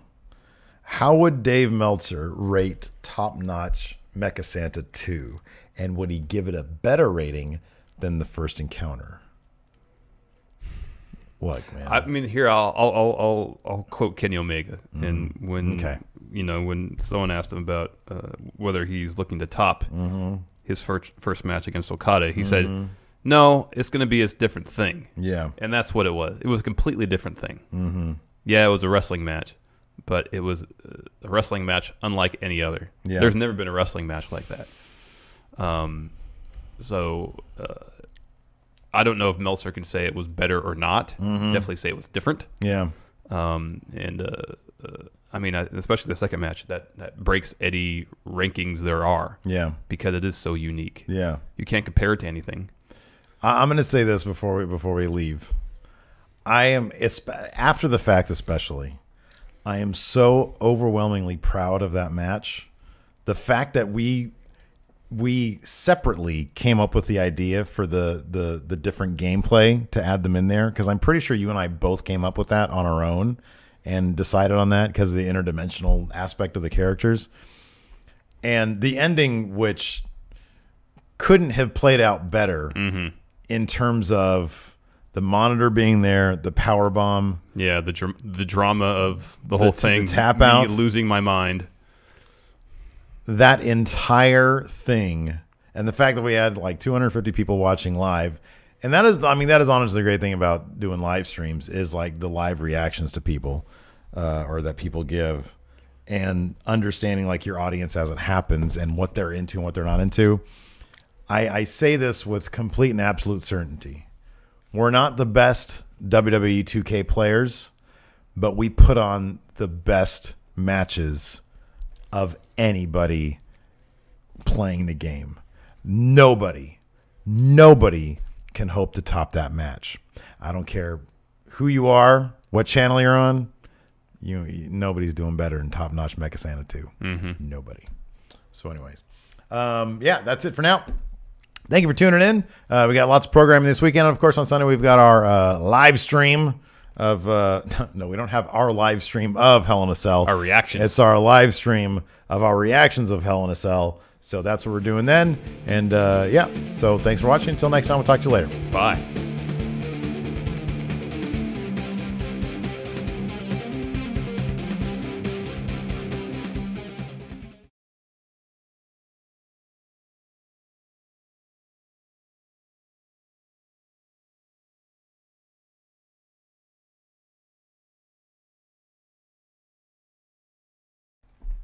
Hey, everybody. We're back. Hi, everybody. Hopefully you're good.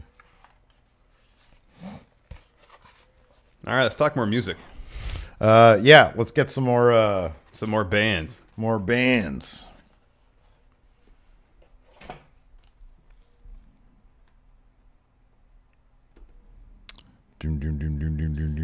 AC/DC. I've never really been to AC/DC. Me neither. We can both agree on that. That's a band where I feel like pretty much all their songs sound the same. I'm going to say this. I feel like I respect their legacy. Yeah. And I'm cool with people liking them. Yeah. I don't, though. Yeah, I don't, yeah. Although I don't get upset when their song comes on. When their songs I turn the station. I'll turn the station. I don't get upset, though. Oh, yeah. Sometimes I get upset. Bob Dylan. I've never been a huge Dylan mark either. See, I don't know enough about his deep cuts. There was a spell where I listened to Highway 61 Revisited a lot. Okay. I remember listening to it over and over on a road trip to Vegas. What was supposed to be his big breakup album, the one that they always compared Sea Change to? Is it Blonde on Blonde? It's the one Tangled Up in Blue, is it? One on the Tracks. Blood on the Tracks? Oh, Blood on the Tracks. Yeah, I think it's that one. Okay. Power rank bands that start with the. Aren't the Beatles number one? I would think the Beatles are number one. The Rolling Stones, the Beach Boys. The Rolling Stones, the Beach Boys. The Radiohead.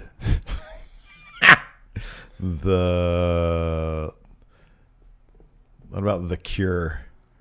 Yeah, they're all right. You weren't a big Cure fan? No. I kind of know that. Neither was I necessarily, but I'll tell you this.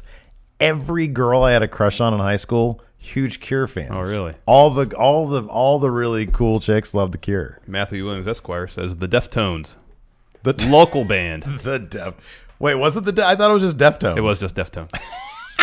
The Metallica. The Clash. The Clash, there you go. The Brian Kendrick. The. There was a band called The. Yeah. Robbie 1896 says, "You guys must love Nirvana, right?" Yeah. Yes. The Sex Pistols. Another band I never really got into. What? Interesting. Oh, okay. Vanilla Ice. We saw Vanilla Ice live. Yeah, we did. It was interesting because he played Ice Ice Baby in the middle of his set. I thought that'd be the closer. Yeah. It was pretty funny. He did the song from Teenage Mutant Ninja Turtles. Yeah. And he brought out people dressed up as the Turtles and Shredder and Splinter, I think, right? He seemed to have a good sense of humor about he was having fun. I watched, you know what's funny, dude, is that I watched, you know what Riff Tracks is, right? The guys, the old guys from MST3K, they do the same thing, but for sort of more modern movies. Well, they did a Riff Tracks on the Vanilla Ice, that movie that he did. Oh, Cold as Ice, I think. Yeah. And it was funny because I was like looking up the movie after the fact, and the cinematographer, because I was the funny thing is while I was watching, I was like, this is a terrible movie, but it's lit really well. Because usually trash movies. Yeah. And so when something like that stands out to you, it's like, okay, that's weird. But it turns out the cinematographer ended up being like a respected cinematographer. Oh, really? Cold as Ice. I'm trying to see movie. Enjoy the silence. Oh, Sergio C. We didn't stick around long enough to hear Vanilla Ice finish his set. We left. It was late. Didn't we? Is that true? Yeah. Oh, nice. Good job, us. Full cast. I want to see who the cinematographer is again. People are asking for Michael Jackson power rankings. Man. I don't want the cast. I want the crew. Crew. All cast and crew. Billie Jean's going to be number 1, right? That's such a good song. Yeah, probably Billie Jean. Probably Billie Jean. I mean, I'm sure there are like 5 just over the top amazing songs that he did. Then you just put those in any order. Yeah. You know, probably starting with Billie Jean. Cinematography. Don't Stop Till You Get Enough's really good. Yeah, that's a good one. Oh, yeah. Spielberg's Janusz Kaminski. Oh, wow. Yeah. Like, look at that. He did Saving Private Ryan, Schindler's List, Catch Me If You Can, Minority Report, and he did Cold as Ice. That's crazy. That's hilarious. Dirty Diana. A lot of people love Dirty Diana. Oh, that's funny. The Way You Make Me Feel is a good one. Yeah, that's good. Mm-hmm. Wasn't Dirty Diana the one with Slash on it? Yeah. Yeah. He had a lot of good guitar players. Eddie Van Halen did the solo for Beat It. Black and White is a really cringy song. It is. These days is really cringy. Thayer Thabata says, did you finish watching Misawa versus Kawada? No, I watched like the first half of it on the plane, and then I decided to watch something else. I'll finish it, though. Matthew Williams Esquire says Slash is on Give In To Me. I'm not like one. Oh no, it was he had a woman guitar player, at least live. Oh, okay. I don't know who was on the record. I thought it was Slash, but I guess I'm wrong. Give In To Me. Which one's that? That I don't know. I thought there was a popular one that he was on. Slash Michael. Maybe that was Black and White. That could be. Don't remember. Here you go, Steve. Power rank Foreigner songs.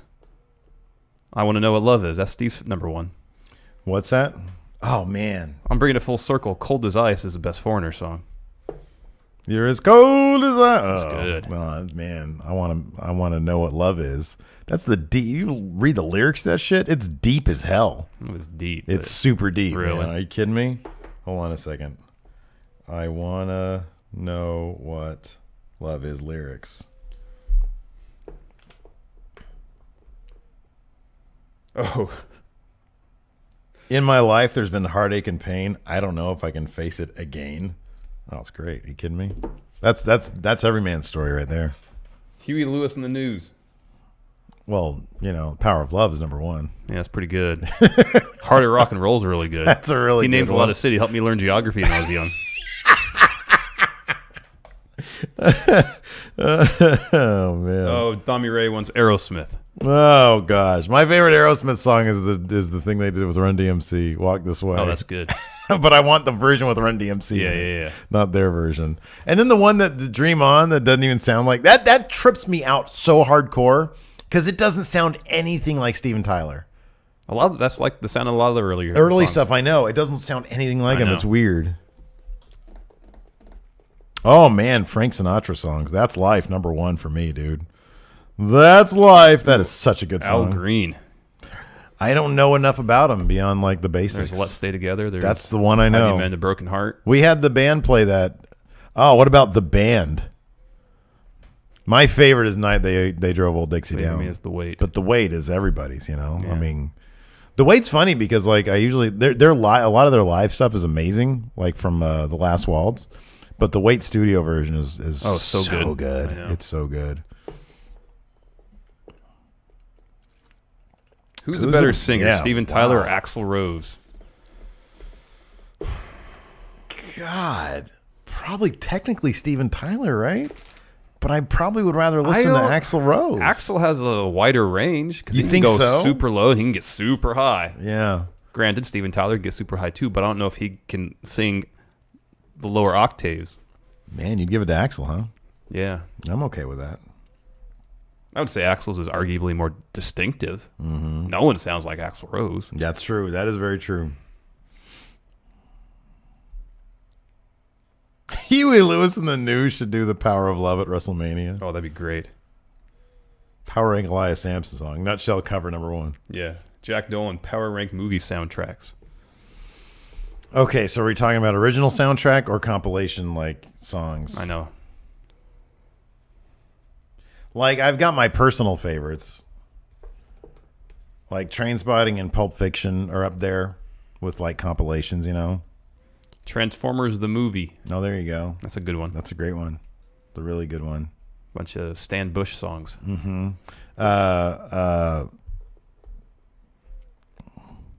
Crap, come on. What's that song? What's that friggin' album or the movie? Fast Times at Ridgemont High has a really good compilation. Boogie Nights has two that's very good soundtracks. That does. Too Fast, Too Furious soundtrack. Was that just like a Ludacris album? Ludacris. 2001. Oh, yeah. Music, yeah. Oh, yeah. Clockwork Orange's soundtrack is great. The Requiem for a Dream. Yeah. It's probably my favorite like actual movie soundtrack. The Fountain's pretty good, too. The Fountain's amazing. Yeah. I used to listen to it all the time. Yeah. Power Rank Karen's NXT sightings. I mean, this week she was sporting a Going in Raw shirt. Well, what's better, her marking out hardcore over Kairi Sane this week or her vicious, savage thumbs down to Bobby Roode? Ooh. Nothing beats that. Yeah, no, that's pretty good. Yeah, that's what Alex C. just said. Yeah. Would you rather be the Space Baby from 2001 or the Stay Puft Marshmallow Man? I'd rather be Space Baby. It'd be terrifying if I was like, you know, trying to decimate a city block like Times Square and then I got blasted by laser beams and I exploded. I'd rather be Space Baby. Space Baby looks like the most comfortable child ever. Wasn't Space Baby supposed to be like the evolution of man? Right, yeah. I mean, that's hard to beat that. Yeah, right. Space Baby. Matthew E. Williams agrees. He says, you have phenomenal cosmic power. Yeah. Songs on the 2K17 menu screen. I don't know. I always have it on silent. I don't know. It's funny because I know some of those songs now because of that, but it's like sort of in the back of my head. Brock without the K. Lesnar Power Rank West Coast rap songs. Oh, man. I mean, Nothing But a G Thing has to be #1, right? That's got to be #1. Yeah. What Snoop Dogg song? Yeah, no, I'm trying to think of... Gin and Juice, right? Gin and Juice. Great. Yeah, that's a great song. And then Regulators. Yeah. That's got to be #3. What Ice Cube do we do? Oh, man, It Was a Good Day. That actually might... Ooh, that's a tie between #1 and 2. It Was a Good Day. Are you kidding me? Check Yourself is good, too. That's a great song. But It Was a Good Day. Are you kidding me? Yeah, no, that's good, too. Man. Power Rank movie heel turns. #1 is Hal. Hard to beat that. Heel turns. That's good. Hal. Power Rank Black Mirror episodes. The second one from the first season was my favorite, the reality show one. Wait, which one was that? The second episode from the first season that was on Netflix, at least. Yeah. The one where they were living in these rooms with all the monitors all Oh around my them. God, that was terrifying. And the reality show. Oh, stuff. they're all so... that first season or whatever that first season on Netflix, boy, that was good. Mm-hmm. I never finished the second season. The first episode I watched, I was really underwhelmed by. Which one was that? It's a woman. She was driving, and she couldn't get like reception on her phone or something like that. It's one where everybody's rating each other. Yeah. Isn't that season 3? Oh, maybe. I think it's season 3. The one, the very first one, where the Prime Minister of England has to bone a pig. Yeah, that was messed up. That was messed up. That's what I loved about that first season was that everything was really like, oh my God, how did they come up with that? I know. This last season, you're right, it was underwhelming. They were all like that. They were all more gimmicky than, although there was a good one about like cloud-based consciousness called San Juniper. It won a bunch of awards. Yeah, people are talking about. That's a good one. But man, that first season was so dark. It was so bleak. Mm-hmm. Jack Dolan wants to power rank Mel Brooks movies. Oh, I'm not as big a fan of Mel Brooks movies as many people are. Oh, Young Frankenstein's great. Blazing Saddles is great. Yeah. Yeah. His early stuff's really good. Yeah. I mean, I got into it when I was a kid, but oh no, Spaceballs got like everybody our age. Everybody Mel loves Brooks Spaceballs, movies. and yeah, it's okay. Yeah, I mean, I remember being tickled when I was a kid, but I don't think I've seen it since then. Yeah, I might have a couple times. His like 70s work is really good. Yeah.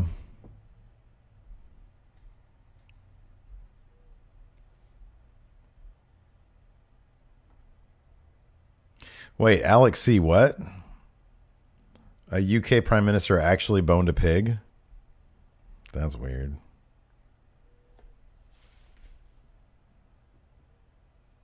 I'll have to look at that. Did you watch the... No, I still haven't seen the Daddy's Home 2 trailer. Crap. Screw it. A lot of people are saying Robin Hood Men in Tights. That was one with Carrie Elwes, right? Mm-hmm. Gonna take a little time. Patrick Sparks says ETC has a video on the pig. Oh, do they? Yeah. Okay.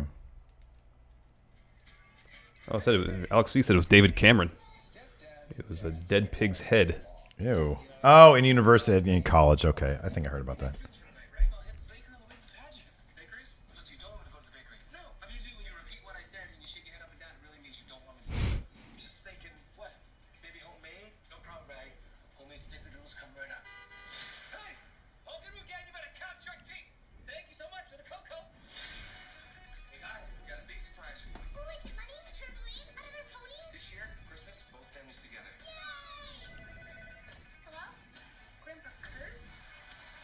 Sorry, we're watching a trailer right now. We're watching a trailer right now. Your father hasn't met the new evolved Dusty. That's exactly the stuff he's going to make fun of us for. You'll see.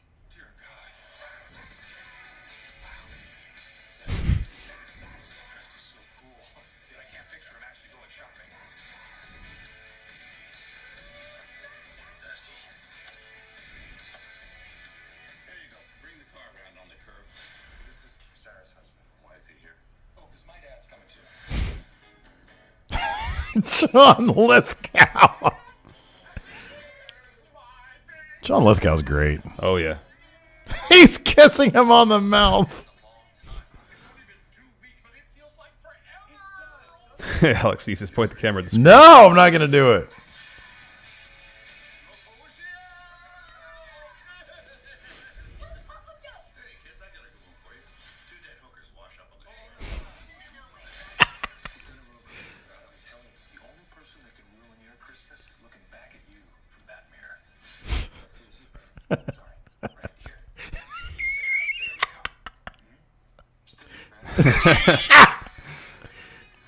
Where's Cena? Where's Cena? What the hell? I thought he was going to be like in the movie. You could do a run-in during the movie. I guess so. What's Why all are that you noise? so loud? Stop it! Fucking. Oh my gosh, you know how to operate your phone. You're right. I don't. I'm very old. All this beer here. I want to. Patrick Sparks, best comedy duo. Is hard to top Franco and Rogan. Oh, I don't think it's that hard. Best comedy duos, man. Gene Wilder and Richard Pryor. Richard Pryor. Yeah, that's an amazing comedy duo right there. Jerry Seinfeld and Jason Alexander. Yeah. Oh yeah. Did you finish that the Seinfeld book? No, but you're right. I'm like halfway through it. It's like a really quick read. Yeah, really breezy. I like the old guys. I'll go after Gene Wilder and Richard Pryor. Matthew B. Williams said the same thing. Oh, thanks. There at the bottom. Powering Mel Gibson movies. This ones he's directed or ones he's been in? Both. The second Mad Max movie. It's his best movie. You think so? Yeah. Yeah. I think it's just called Mad Max. First one was Road Warrior. Right. So Mad Max. Beyond Thunderdome. Lethal Weapon. Oh, Lethal Weapon's great. Yeah. Back when it was like dark, you know? Yeah, the first he was one. all messed up. Like by the time 4 came around, it was like all lighthearted romp. It was like rom-com. Oh, yeah, there you go. Matthew Williams, Eddie Murphy, and Arsenio Hall. That's good. Very underrated. Coming to America is great. It's a great movie. It's a fantastic movie.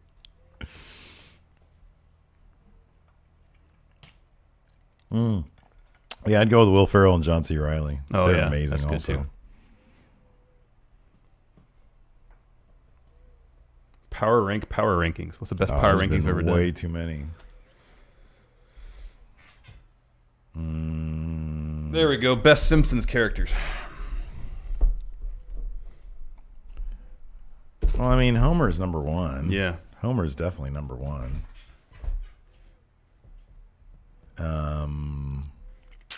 I kind of Lionel Hutz. Lionel Hutz. He's it. No, dude, I love Lionel Hutz. That's a good one. I was a huge Disco Stew fan for a while. Yeah. I love Disco Stew. I love who was the actor who played Radioactive Man? Oh, It was the Arnold clone. yeah, yeah. That guy. He was McBain. McBain. Yeah, the Yeah. guy who played McBain. Whoever he was good. Scorpio. Oh yeah, Albert Brooks is great. yeah. Albert Brooks was always great on. He's on The fantastic. Simpsons. Mole Man. Oh man, and I'm a huge fan of just the dynamic between Burns and Smithers. Yeah. I've always loved them. Rainier Wolfcastle, thank you. Best HBO show of all time is Deadwood, Oh yeah, and then everything else is a distant second. yeah. All right, we should probably get Yeah, moving. Deadwood is so good. Yeah. All right. Well, thanks everybody. We got to go. And thanks for hanging out. And we'll see you guys. Hopefully we'll see you on Sunday for Yeah. another live stream. We'll talk to you guys later. Bye.